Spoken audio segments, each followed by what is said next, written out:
Starting today, we'll explore a book published in January 2025 titled The Dose Effect. Optimize your brain and body by boosting your dopamine, oxytocin, serotonin, and endorphins. The author, T.J. Power, is a neuroscientist and co-founder of a company called Neurofy, which focuses on teaching people how to live healthier lives through brain science. In the book's title, dose doesn't mean dosage.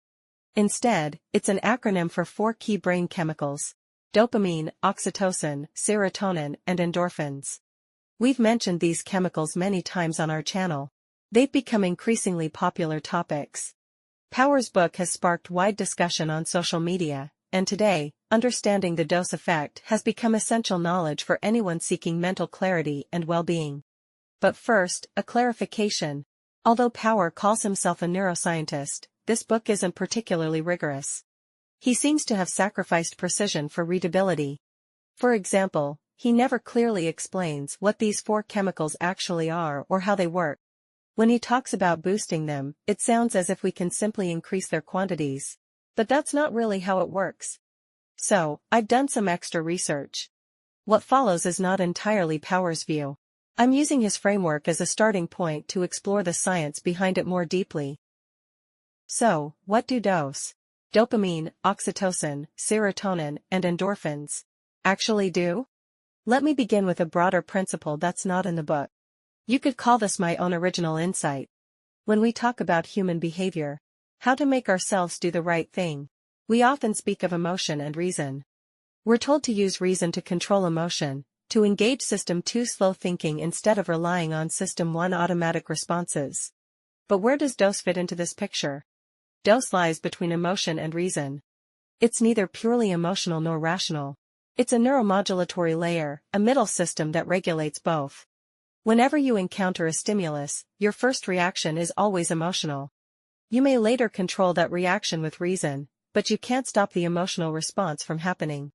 That's because emotions arise from the brain's most ancient regions, the limbic system, including the amygdala and brainstem. Emotional responses are spontaneous and extremely fast, taking only a few dozen milliseconds. You see a snake in the jungle, and fear strikes instantly. No thinking required. But if we always act purely on emotion, we'll make many poor decisions. Some actions require delayed gratification, enduring short-term discomfort for long-term benefit. That's where reason comes in, weighing options, assessing consequences, and making deliberate choices. Yet reason is a hard control mechanism. It suppresses emotion directly, which can be exhausting and, at times, ineffective when emotions run strong.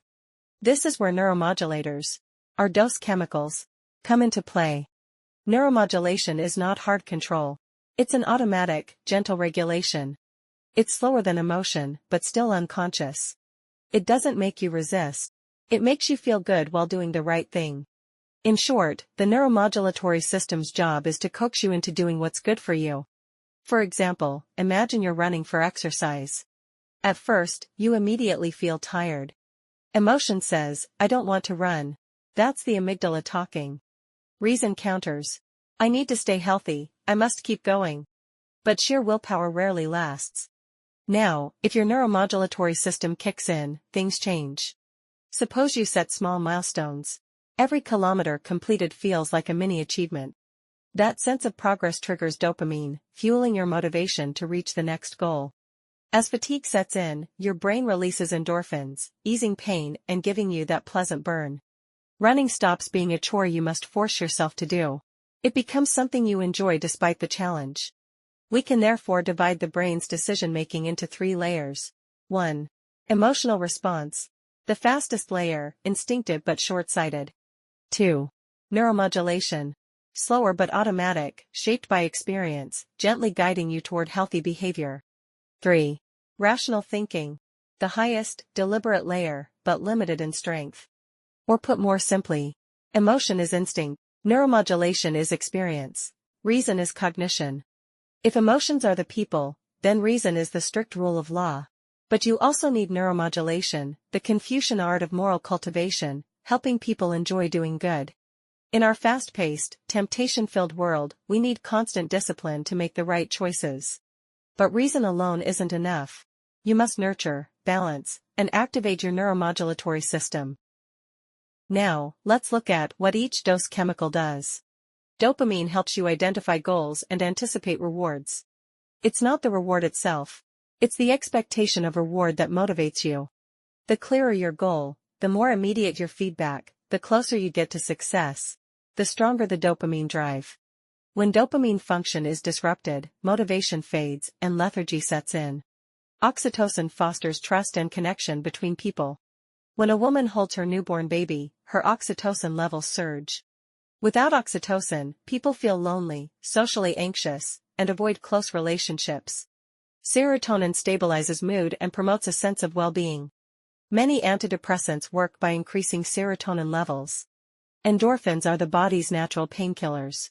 When you experience physical pain or exhaustion, the brain releases endorphins to relieve discomfort, relax the body, and help you endure tough moments. In short, dopamine motivates, oxytocin bonds, serotonin uplifts, and endorphins soothe. Together, they're like your cheerleader, your family, your best friend, and your therapist. So, what are these dose chemicals exactly? People sometimes call them hormones, but that's not quite accurate. Hormones travel through the bloodstream to affect the whole body, like a radio broadcast. Cortisol, for instance, is a hormone. Dose chemicals can act as hormones, but their main role is in the brain, where they act as point-to-point messengers between neurons. Strictly speaking, dopamine and serotonin are neurotransmitters, while oxytocin and endorphins are neuropeptides. Both types transmit signals between neurons, but neurotransmitters are small molecules, fast and precise, like text messages, whereas neuropeptides are larger and slower, like handwritten letters, but with deeper influence. Here's how it works. One neural network detects information from the environment and, under certain conditions, releases these neurotransmitters or neuropeptides. This is dose in action. Another network receives these signals and triggers downstream brain regions to respond accordingly.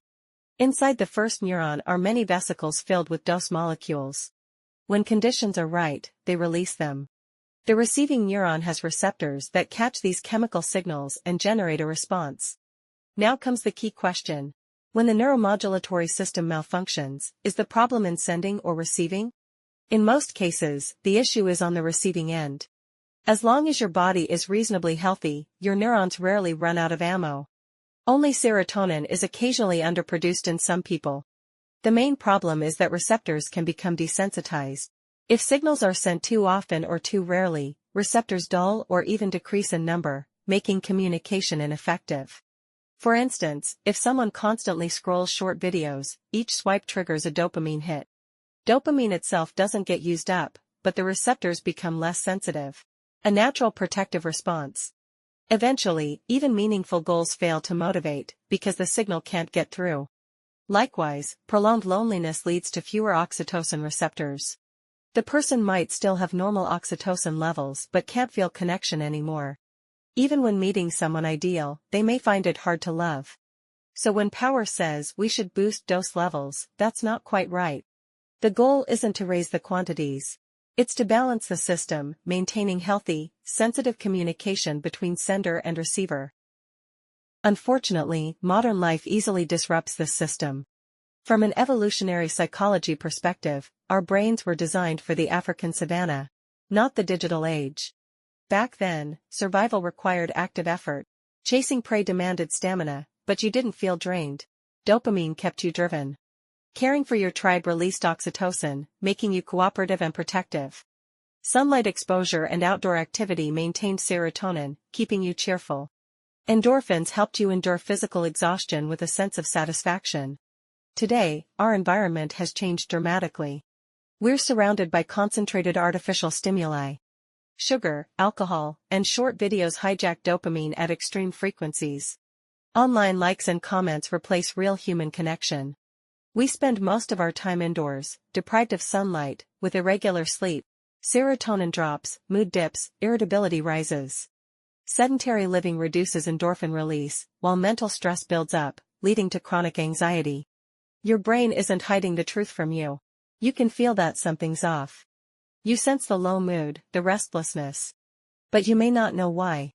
Now, neuroscience is beginning to map out these mechanisms and uncover methods to restore and optimize your dose system. In the following sessions, we'll explore each of these 4 chemicals in detail, how they work and how to cultivate them wisely. And one final note. The brain actually contains many neurotransmitters and neuropeptides.